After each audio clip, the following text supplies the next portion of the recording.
We as Americans, we support freedom and democracy and the rights of all peoples. But as Gaza taught us in 2006, free elections by themselves do not make up a democracy. There are times when people are offered a chance to elect party leaders that offer them only one election to affirm a dictatorship. We can also learn from the year 1938 that the dangers of ignoring developments abroad are huge. Now, in the wake of the Arab Spring, we turn away from that region at our own peril.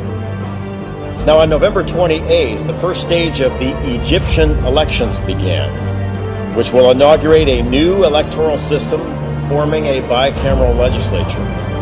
This first stage determines about 30% of 498 seats for the government's lower chamber called the People's Assembly. Before Egyptians arrived at the polls, protesters filled Tahrir Square in Cairo, and as a result, over 40 Egyptians were killed. Many are objecting to the military's interference in the electoral process and the decision to force elections well before secular parties had a time to build their capacities. According to public polling and sources on the ground, this will likely hand an electoral victory to the Muslim Brotherhood and more radical Islamic elements within Egyptian society. Although elections will last until March of 2012, the prediction of a Muslim Brotherhood victory is already becoming a reality. Early data shows an alarming trend of Islamist domination of the Egyptian parliament. On December 5th, the High Electoral Commission announced that leaders of the Freedom and Justice Party, that's the political arm of the Muslim Brotherhood, had received a plurality of 36% of the vote, while the secular Egyptian bloc had gained less than 12%. When we include the runoff elections, which took place last week, it appears that the Muslim Brotherhood has won 73 out of 150 seats, or 49% of the currently contested outcomes. This is the same party that led a pre-election rally of 5,000 chanting, quote, "One day we shall kill all the Jews," and another quote, Tel Aviv, Tel Aviv, Judgment Day is coming." While many expected the Brotherhood to do well, there were other surprises. Salafist parties, made up of anti-Western hardliners who follow a particularly radical version of Islam, are also faring particularly well.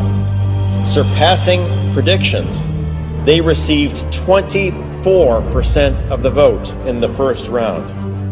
Importantly, these elections also included so-called liberal districts of Cairo and the Mediterranean port city of Alexandria. The weakness of liberal parties, namely their inability to reach out to voters effectively with a serious agenda, is now fully exposed. Islamists are taking full advantage of deeply rooted networks that extend from the mosques into Egypt's poor districts, and their grip in the traditionally conservative areas of Alexandria proved particularly tight. And these areas are also home to a majority of the Coptic Christian community. It's clear that if Islamist parties and candidates continue their currently won gains in other elections, they will capture 60% of the national vote in Egypt.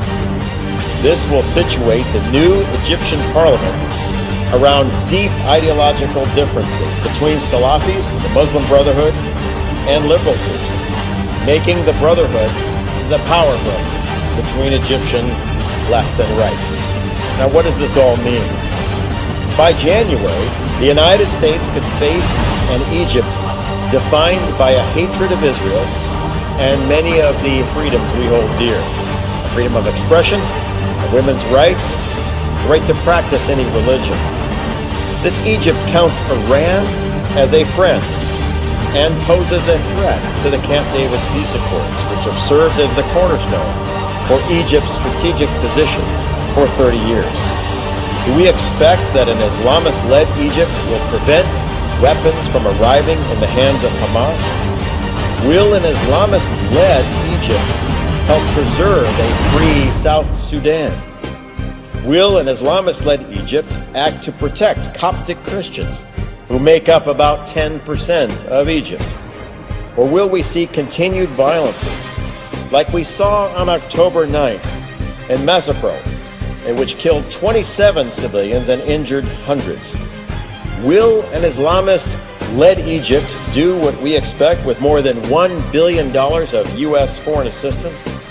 Will they continue to share intelligence and to work against terrorism? These are all questions that may become critical issues for the national security of the United States very shortly. All of this instability prevents foreign investment and tourism that would help the Egyptian economy. The IMF has forecasted a little over 1% growth for the Egyptian economy next year. They said inflation will top at 11%, while almost 12% of Egyptians will be out of work. Recently, the Egyptian pound traded at its lowest level against the dollar in 7 years. This time last year, the region was on the threshold of exciting change, but today Egypt sits instead on the threshold of a very dangerous path. The United States, and especially our State Department in particular, should do what it can to keep Egypt attached to peace and good relations with the West. The United States is now on the verge of a historic defeat and reversal of American interests in Egypt. Currently, if there is an Obama administration plan for handling a new Islamist Egypt that rejects peace with Israel and allies with Iran, I don't know it. And I don't know if anyone does. We must keep our finger on the pulse of this process. Liberal voices in Egypt must work to preserve the democratic goals of the January Revolution. Recently, I had the privilege of meeting some of Egypt's best and brightest young liberal leaders. They'd like to build a free Egypt that respects women's rights and religious minorities and the rule of law. I was encouraged in meeting with them, but only hope that the coming election is not like a 1930s election in Germany, where people in Egypt are given one choice: to affirm a dictatorship, and then that is the end.